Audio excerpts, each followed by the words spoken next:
how do you see the law and order situation in the state of Karnataka, especially when it comes to Prajwal Ravana's case? Despite giving a blue corner notice and there was a ticket which was been booked, yesterday there was no trace of him at the airport, sir. How do you see the investigation heading when it comes to Prajwal Ravana's case?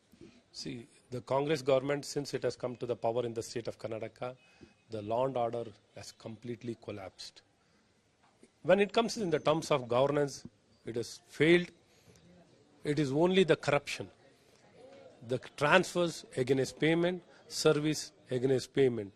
This has become the culture, ATM culture of the Congress government in the state of Karnataka. Repeatedly, many incidents have been happening in the state of Karnataka. The innocent victims, the girls have been getting spurned by the spurned lovers. Where they have become the victims, they have been killing, the killing is happening, and they have been stabbing. They have been losing their lives. Innocent girls have been losing their life. With regard to all the aspect, let it be in regard to the law and order, or dacoity, or the appeasement politics, or with regard to the innocent victims, girls have been killed right and left across the state of Karnataka, and 60% increase in the crime rates. From the day the Congress party has come to the power, the 60% crime rate has increased. So the state government has completely collapsed. There is no system, there is no responsibility, there has been complete inaction by the state police. With regard to all the incident, even with regard to the Prajwal Ravana, so the state government let him go to fly out. It's because intentionally, probably this Congress government has been acting and they want to just have a political agenda, nothing else. They are not interested to protect the victims. They are not interested to punish the person, whoever is involved.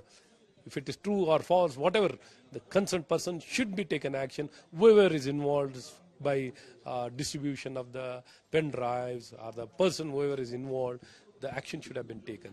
But the state government has completely failed. It is a responsibility of the state government. Do you think that in this particular case, SIT has not done the investigation properly? They have not sent a team to Germany to catch hold of him? What do you think? That Failure of investigation? I don't know whether it comes to the SIT or the state government, whatever it is. The SIT, whoever is supposed to take the action, as a government, when the people are in the top, the government should have acted and they should have worked in a timeline in a very focused manner. The government is responsible for whatever action to be taken by the respective departments or SIT, whoever it is. The government, since they are running the government, it is their responsibility to ensure the right action taken within a limited time frame.